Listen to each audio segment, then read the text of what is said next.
तो कहानी की शुरुआत जीजुन से होती है, जिसने शहर के सबसे बड़े माफिया बॉन्सेंग के बेटे जुनमो को जान से मार दिया था, जिसके बारे में कॉल करके वो खुद ही बॉन्सेंग को बता देता है। तो बॉन्सेंग ने भी उसको जान से मारने का पूरा इरादा बना लिया था। और फिर जब जीजुन अपने घर की तरफ जा रहा होता है, तभी अचानक से एक ब्रिज के ऊपर एक आदमी उसकी गाड़ी को टक्कर मार के ब्रिज के नीचे पानी में गिरा देता है। उस आदमी को लग रहा था कि शायद उसने जीजुन को जान से मार दिया है, इसीलिए वो इस बारे में किसी को कॉल करके इन्फॉर्मेशन देता है और तुरंत ही वहाँ से निकल जाता है। खैर वैसे ही इस कहानी का सेकंड पार्ट है और इसका फर्स्ट पार्ट मैं ऑलरेडी एक्सप्लेन करके अपने चैनल पर डाल चुका हूँ। तो मेरी रिक्वेस्ट है कि आप लोग आगे की कहानी को जानने के लिए इसके फर्स्ट पार्ट को जरूर देखें और हर बार की तरह आपको उसका लिंक पिन कमेंट या फिर डिस्क्रिप्शन में मिल जाएगा। खैर अब इसके अगले दिन पुलिस वालों को जीजुन की गाड़ी तो मिल गई थी, लेकिन उसमें जीजुन की बॉडी नहीं होती। असल में सही टाइम पर ब्योम ने आकर जीजुन की जान को बचा लिया था और उसको अपने साथ एक डॉक्टर के पास ले गया था। मगर अभी जीजुन की जान के बचने के बारे में किसी को कुछ भी पता नहीं होता। वहीं जैसे ही जूवोन को ये बात पता चलती है कि जीजुन मर गया है, तो वो तुरंत ही बॉन्सेंग से मिलने के लिए जाता है, क्योंकि उसको लग रहा था कि ये सब पक्का बॉन्सेंग ने ही करवाया होगा। पर बॉन्सेंग तो उल्टा वहाँ पर सब चीजों का जिम्मेदार जूवोन को ही बताने लग गया था, क्योंकि जिस ऑफिसर ने सबसे पहले जीसीओ की बॉडी को देखा था, उससे पूछताछ करने के बाद पिछले पार्ट में बॉन्सेंग को ये बात भी पता चली थी कि असल में उस पुलिस वाले के अकाउंट में जूवुन के अकाउंट से बहुत सारे पैसे गए थे, जिसका मतलब कि शायद जूवुन ने ही जीसीओ को जान से मरवाया था और उसके बाद उस पुलिस वाले को भी पैसे देकर सबसे पहले वहां पर भेज दिया था। साथ ही उसने जानबूझकर सारा का सारा इल्जाम जुनमो के ऊपर ही डलवा दिया था, ताकि बाद में जीजुन जुनमो और साथ ही बॉन्सेंग दोनों को ही खत्म कर दे और बाद में जूवुन बड़े आराम से अपने बेटे ली को दोनों गैंग्स का लीडर बना सके। पर ये सारी बातें सुनने के बाद तो जूवुन के भी पूरी तरह से होश उड़ गए थे और वो सच में इन सब चीजों के बारे में कुछ भी नहीं जानता था। उसके अकाउंट के साथ पक्का किसी ने छेड़छाड़ करी थी, जिसके बारे में उसको खुद भी कुछ भी पता नहीं होता। और वैसे भी वो अपने बेटे ली को माफिया वाली लाइफ से बहुत ज्यादा दूर रखना चाहता था। मगर जूवुन के काफी ज्यादा समझाने के बावजूद भी बॉन्सेंग को उसकी बातों पर बिल्कुल भी भरोसा नहीं होता। वो 11 साल पहले जूवुन और साथ ही बॉन्सेंग के बीच में हुए सौदे को खत्म करके डिसाइड करता है कि अब वो दोनों अपनी अपनी गैंग के साथ एक दूसरे से लड़ाई करेंगे और दोनों में से शहर के ऊपर सिर्फ एक ही जने का राज होगा। अब क्योंकि ये बॉन्सेंग का आखिरी फैसला था, इसीलिए वो तुरंत ही वहां पर से चला जाता है। और इसके बाद जूवुन भी अपने घर में वापस जाने के बाद अपने सभी बोर्ड मेंबर के साथ मीटिंग करने लग गया था, जहां पर सभी लोग जूवुन और साथ ही बॉन्सेंग की लड़ाई की वजह से काफी ज्यादा नाराज थे और कहीं ना कहीं जूवुन तो बॉन्सेंग के साथ लड़ना ही नहीं चाहता था। वहीं बॉन्सेंग ने भी अपने ऑफिस के हेडक्वार्टर में एक मीटिंग बुलाई होती है, जिसमें किसी को भी समझ में नहीं आ रहा था कि आखिरकार आज उन लोगों के साथ जूवुन गैंग का कोई भी बंदा दिखाई क्यों नहीं दे रहा। खैर अभी बॉन्सेंग वहां पर आकर उन्हें सारी चीजें बता पाता, उससे पहले ही वहां पर काफी सारे प्रोसिक्यूटर आ जाते हैं, जिनके पास बॉन्सेंग और साथ ही उसके सभी साथियों के ऊपर कार्रवाई करने का वारंट भी था। जिसके बारे में पता चलने पर बॉन्सेंग काफी ज्यादा गुस्से में आ जाता है, पर क्योंकि अभी के लिए वो किसी की भी जान को नहीं बचा सकता था, इसीलिए अपने एक साथी के साथ वो तुरंत ही उस बिल्डिंग से भाग जाता है। अब वैसे सच में जूवुन का इन सब चीजों में कोई भी हाथ नहीं होता और ये सारी की सारी चीजें सिर्फ ली ने करी थी, ताकि वो अपने चीफ के सामने अपने आप को एक बहुत ही अच्छा प्रोसिक्यूटर साबित कर सके।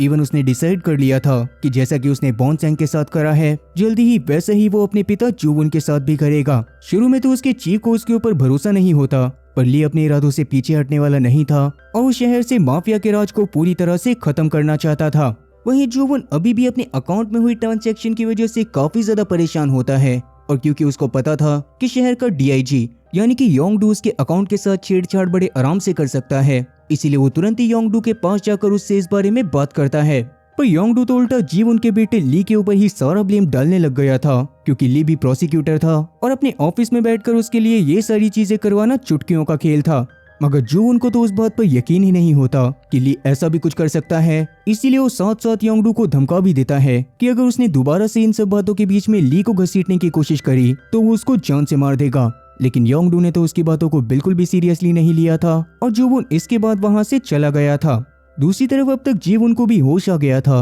और क्योंकि अब तक उसने अपनी भाई की मौत का बदला नहीं लिया था, इसीलिए वो इतनी घायल हालत में होने के बावजूद भी डॉक्टर को बिना बताए उसके क्लिनिक से चला जाता है। पर इसके थोड़ी देर बाद ही एक पार्क के अंदर ब्योम ने उसको ढूंढ लिया था, जहाँ पर उसको काफी सारी इंफॉर्मेशन, कुछ पैसे, साथ ही एक गाड़ी की चाबी भी देता है। उसने गाड़ी की नंबर प्लेट को भी चेंज करवा दिया था, ताकि कोई भी जल्दी से जीजुन को पहचान ना पाए। वहीं एनक्लीन के ओनर वॉन को जैसे ही जीजुन के मरने के बारे में पता चलता है, तो वो खुशी से पार्टी करने लग गया था, क्योंकि अब उसको जीजुन की वजह से शहर में किसी से दुश्मनी लेने की जरूरत नहीं थी और ना ही अब उसको शहर को छोड़कर जाने का मन था।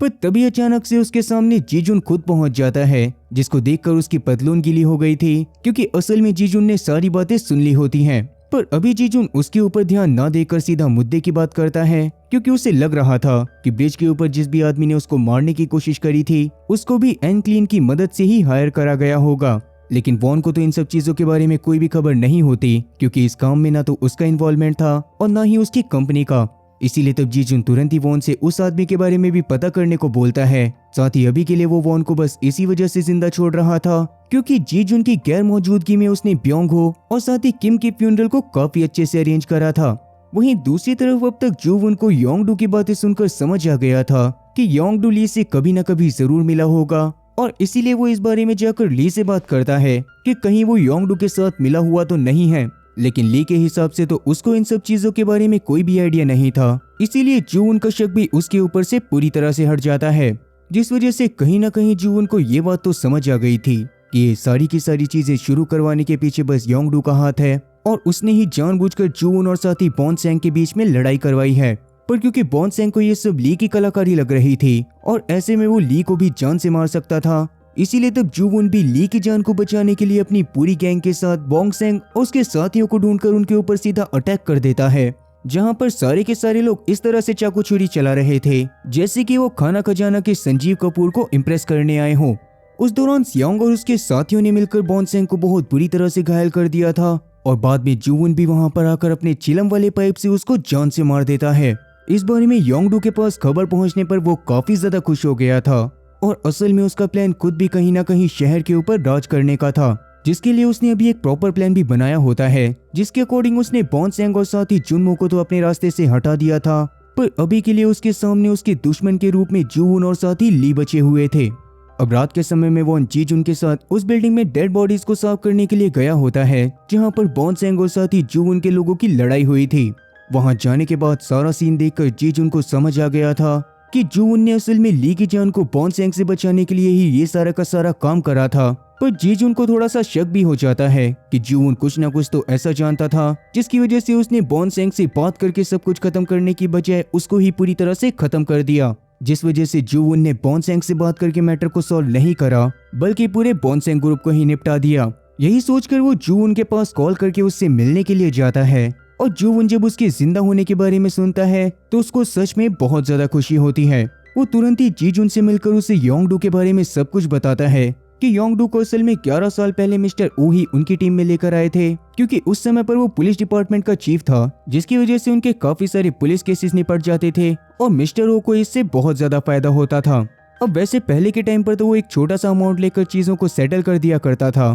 पर मिस्टर ओ के मरने के बाद से वो बहुत ज्यादा लालची हो गया था और साथ ही उसने बॉन्सेंग और साथ ही जूवुन के काफी सारे क्रिमिनल केसेस की फाइल को भी संभाल कर रखा हुआ था, जिसकी वजह से वो दोनों उससे थोड़ा सा डर कर रहा करते थे। पर कहीं ना कहीं शुरू से उसका प्लान यही था कि वो उन दोनों की लड़ाई करवाकर शहर में सिर्फ एक ही ग्रुप को छोड़े ताकि दूसरे ग्रुप को भी खत्म करना उसके लिए काफी ज्यादा आसान हो जाए। इवन उसने यही कोशिश 11 साल पहले भी करी थी, जब उसको मिस्टर ओ के बारे में पता चला था कि वो जूवुन और साथ ही बॉन्सेंग को अपने अगले वारिस के तौर पर देख रहे हैं। उसने ही जानबूझकर पहले ओ के बेटे को भड़काया था और बाद में जीसीओक के कान में ये बात भी डाल दी थी कि असल में मिस्टर ओ का बेटा जीजुन को जान से मारने वाला है, जबकि ऐसा कुछ होने ही वाला नहीं था। पर जीसीओक को इस बारे में कोई भी अंदाजा नहीं होता, इसीलिए उसने फाइनली जाकर मिस्टर ओ के बेटे को ही जान से मार दिया था और बाद में इसी चीज का इल्जाम जीजुन के ऊपर आ गया था। ये बात जानने के बाद जीजुन इस बात को भी समझ गया था कि अभी के टाइम पर भी योंगडू ने जीसीओक को खुद ही जान से मरवाया होगा ताकि वो जूवुन और साथ ही बॉन्सेंग को आपस में लड़वाकर खुद पीछे से राज कर सके।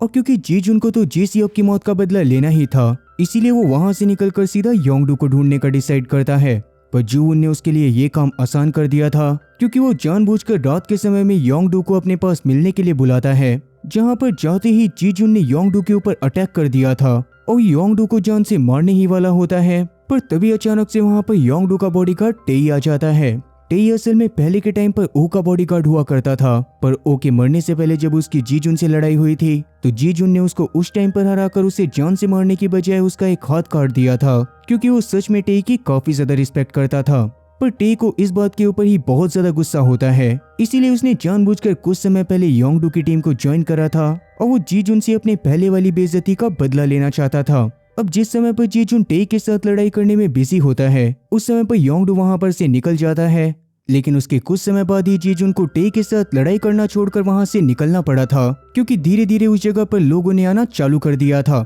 वहीं अब तक योंगडू को ये बात समझ में आ गई थी कि जीजुन को उसकी लोकेशन के बारे में जरूर ही जूवुन ने बताया होगा। इसीलिए वो जूवुन को कॉल करके बहुत ज्यादा उल्टा सीधा बोलता है, जिससे वैसे तो जूवुन को काफी ज्यादा गुस्सा आया था, मगर वो योंगडू को सामने से कुछ भी नहीं कह सकता था। इसीलिए तब जूवुन वापस से अपनी कंपनी के अंदर एक बोर्ड ऑफ मेंबर की मीटिंग बुलाता है, ताकि वो सभी लोगों के साथ मिलकर योंगडू को जान से मारने की प्लानिंग कर सके। लेकिन उसको ऐसा करते देखकर ली ने उसको जाने से ही रोक दिया था, क्योंकि जूवुन की जगह पर वो खुद जाना चाहता था और इतने टाइम से वो खुद ही योंगडू के साथ मिला हुआ था। ये बात जानने के बाद तो जूवुन के पूरी तरह से होश उड़ जाते हैं और तब जाकर हमें पता चलता है कि बचपन से ही ली को अपने पिता का काम काफी ज्यादा पसंद था और वो उनकी तरह ही बड़ा होकर उनकी कुर्सी पे बैठते हुए पूरे शहर को संभालना चाहता था। पर क्योंकि जूवुन ने हमेशा उसको ऐसे काम से दूर रखा था, इसीलिए सबसे पहले ली ने जाकर मिस्टर सियोंग को भड़काना चालू करा था और बाद में उन दोनों ने ही योंगडू के साथ जाकर हाथ भी मिला लिया था। योंगडू ने भी ली को यही विजन दिखाया था कि बॉन्सेंग और साथ ही जूवुन को उनके रास्ते से हटाने के बाद जूवुन गैंग का नया लीडर ली बनेगा।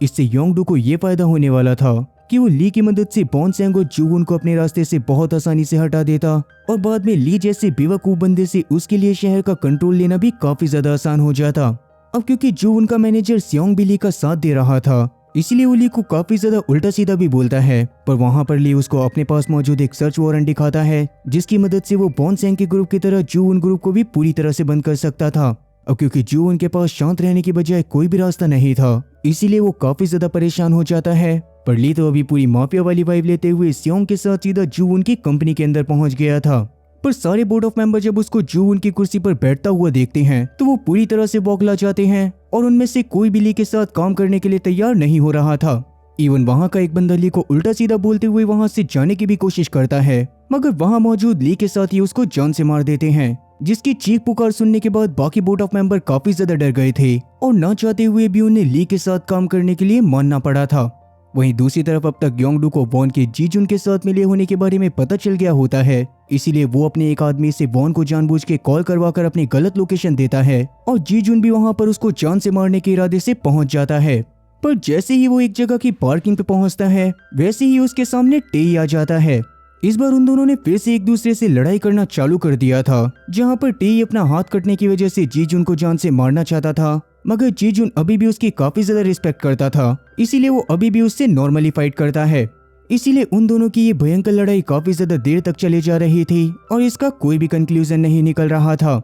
और क्योंकि वैसे ही टेई ने जीजुन को जान से मारने का प्लान बनाया हुआ था, इसीलिए वो उसके ऊपर डेडली अटैक करता रहता है और इसीलिए ना चाहते हुए भी जीजुन को टेई के ऊपर जानलेवा हमले भी करने पड़ते हैं, जिस दौरान टेई की हालत भी सच में काफी ज्यादा खराब हो गई थी और इसीलिए वो बाद में जीजुन से खुद ही उसको जान से मारने को बोलता है और तब जीजुन भी उसको जान से मार देता है। पर मरने से पहले टेई ने जीजुन को जानबूझकर योंगडू की लोकेशन के बारे में बता दिया था, जो कि अभी के लिए जूवुन को जान से मारने के लिए उसके घर पर गया हुआ था। वहीं जूवुन को भी इस बारे में अंदाजा हो गया होता है कि पक्का योंगडू भी उसको जान से मारने के लिए आने वाला होगा, इसीलिए वो तुरंत ही अपने एक रिवॉल्वर को निकालकर अपने पास रख लेता है। लेकिन योंगडू के वहां पर आने के बाद जब जूवुन उसके ऊपर गन पॉइंट करता है तो शुरुआत में तो योंगडू उससे थोड़ा सा डरने का नाटक करता है, पर बाद में वो किसी तरह से जूवुन को ओवरपावर करते हुए जान से मार देता है। इसके थोड़ी देर बाद ही जीजुन भी जूवुन के घर पर पहुंच गया था, जिसको वहां पर योंगडू के होने की खबर मिली थी, मगर अंदर जाने पर जब उसे पता चलता है कि उसे आने में काफी ज्यादा देर हो गई है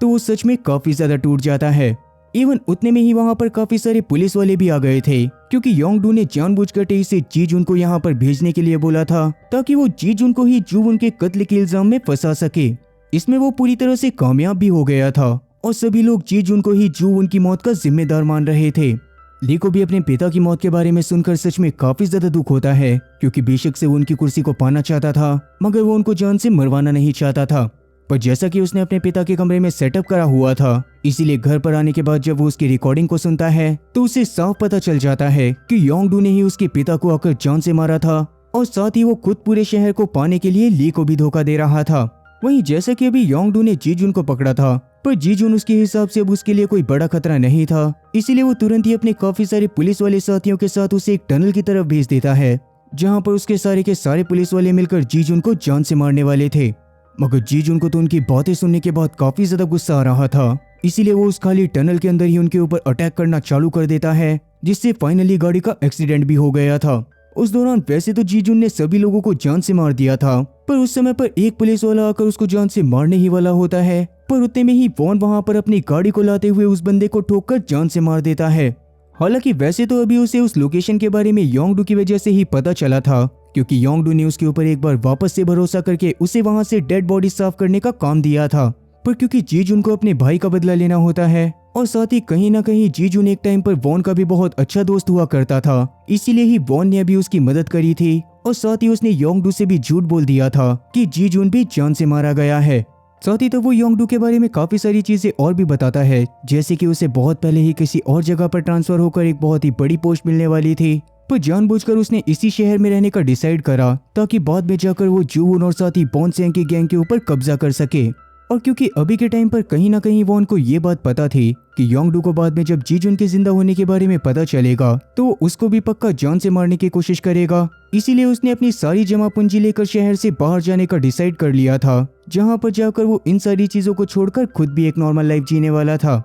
वहीं अब तक दूसरी तरफ ली ने भी गुस्से में योंगडू को अपने रास्ते से हटाने के बारे में सोच लिया था, इसीलिए वो जानबूझकर योंगडू के ऑफिस में ही रेड पड़वा देता है और वहां पर मौजूद सारे सामान को उठाकर सीधा अपने घर पर मंगवा लेता है। योंगडू तो इन सब चीजों के बारे में जानकर पूरी तरह से बौखला गया था और कहीं ना कहीं उसे ली से बात करने के बाद ये बात समझ में आ गई थी कि ली को उसके जूवून को जान से मारने के बारे में पता चल गया है, इसीलिए अब वो ली को भी जान से मारना चाहता था, जिसके लिए वो कानयामा नाम के एक बंदे को कॉल करता है। लेकिन कानयामा को पहले से ही ली ने अपने पास बिठाया हुआ था और साथ ही उसने कानयामा के साथ डील करी हुई थी कि कानयामा उसके कहने पर कुछ लोगों को जान से मारेगा, जिसके बदले में वो उसको काफी सारे पैसे और साथ ही कोरिया के एक नॉर्मल सिटीजन की आईडी देने वाला था, क्योंकि कानयामा यहाँ पर असल में जापान से आया होता है, जिसने वैसे तो यहाँ पर आकर छोटे मोटे क्राइम करे थे। और योंगडू को जब उसकी स्किल के बारे में पता चला था तो उसने कानयामा के इलीगली वहाँ पर आने की वजह से उसको धमकाते हुए अपने फायदे के लिए लोगों को जान से मरवाना चालू कर दिया था। अभी के लिए कानयामा भी ली की डील के लिए पूरी तरह से मान गया था,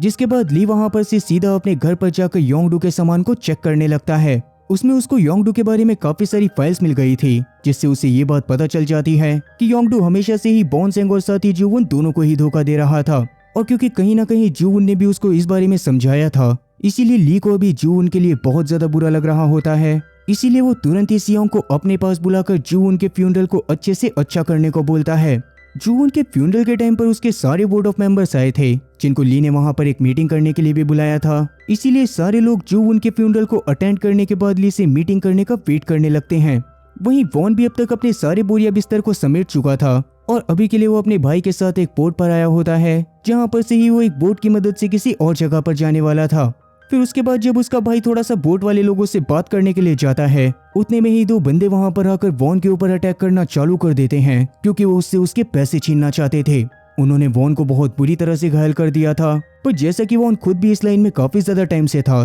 तो उसको भी लड़ाई करना अच्छे से आता होता है और वो फाइनली उन दोनों बंदों को जान से मारने के बाद अपने भाई के पास चला जाता है। लेकिन असल में उन दोनों बंदों को उसके भाई ने ही हायर करा था ताकि वो वॉन के सारे पैसों को लेकर अकेले ही दूसरी जगह पर जाकर एक बहुत ही बढ़िया लाइफस्टाइल जी सके। इसीलिए वो वॉन के वहां पर आते ही सीधा उसको काफी बार स्टैप करता है, जिससे वॉन की मौके पर ही मौत हो गई थी। दूसरी तरफ जी जुन इन सारी चीजों से अनजान अभी योंगडू को जान से मारने के लिए उसके एक हाइड आउट पर आया हुआ था, पर वहां पर ही ली ने कानयामा को भी योंगडू को जान से मारने के लिए भेजा हुआ था। इसीलिए जी जुन और साथ ही कानयामा का आपस में आमना सामना हो जाता है। और क्योंकि ली असल में योंगडू को जान से मरवाने के बाद कानयामा की मदद से जी जुन को भी जान से मरवाना चाहता था, इसीलिए कानयामा भी योंगडू को जान से ना मारकर पहले जी जुन को मारने का डिसाइड करता है और उन दोनों में एक बहुत ही खतरनाक लड़ाई होने लगती है। इवन ये लड़ाई उस समय पर और ज्यादा बढ़ गई थी जब जी जुन को ये बात पता चलती है कि कानयामा ने ही असल में जी सियोक को जान से मारा था। उस समय पर तो जी जुन को बहुत ज्यादा गुस्सा आ गया था, पर कानयामा असल में काफी ज्यादा स्किल्ड फाइटर होता है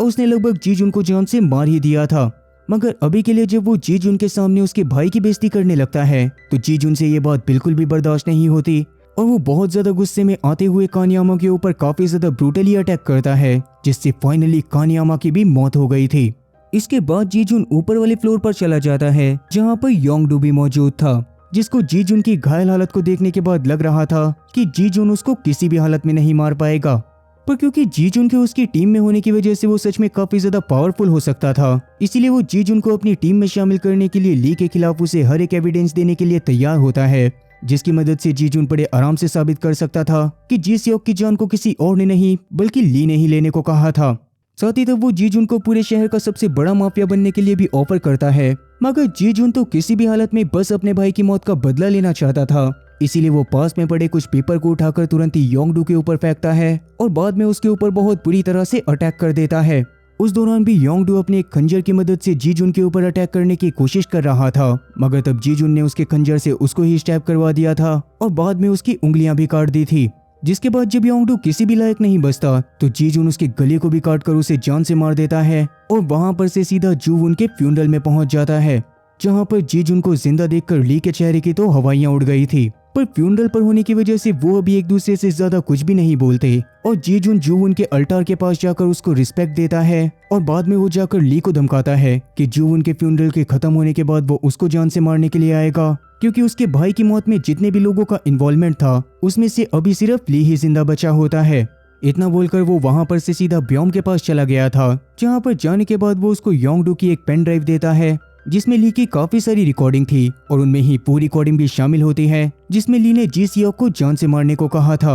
वहीं दूसरी तरफ ली को अभी भी लग रहा था कि वो जी जुन को किसी तरह से संभाल लेगा, इसीलिए वो उसकी कही गई बातों पर ज्यादा ध्यान ना देकर अगले दिन सबसे पहले तो जाकर अपने चीफ प्रोसिक्यूटर से मिलता है, जहां पर जाने के बाद ली सबसे पहले तो उसको उसकी अकाउंट स्टेटमेंट दिखाता है, जिससे ये बात साबित हो रही थी कि चीफ प्रोसिक्यूटर भी काफी सारे लोगों से पैसे लेकर इलीगली उनके काम करवाता है। ये सारी चीजें बताने के बाद उसने चीफ प्रोसिक्यूटर को धमकाते हुए अपने अंडर में कर लिया था और अब से वो अपनी माफिया वाली लाइफ के साथ साथ अपनी जॉब को भी कंटिन्यू करने वाला था, जिस दौरान उसके लोग पूरे शहर के अंदर जो भी कारनामा करते उन सब चीजों को लॉ के हिसाब से संभालने का काम चीफ प्रोसिक्यूटर का ही होता। ना चाहते हुए भी चीफ प्रोसिक्यूटर को ये सारी की सारी बातें माननी पड़ गई थी और ली इन सब चीजों के बारे में ही शाम में होने वाली अपनी पार्टी में बताता है, जिसके बारे में सुनने के बाद सारे बोर्ड ऑफ मेंबर काफी ज्यादा खुश हो गए थे, क्योंकि उनके हिसाब से अब कानून उनकी जेब में था और वो शहर के अंदर अपनी मनमानी कर सकते थे। लेकिन उसी समय पर सभी लोगों के मोबाइल पर काफी सारे नोटिफिकेशन आते हैं, जिसमें एक न्यूज का लिंक था,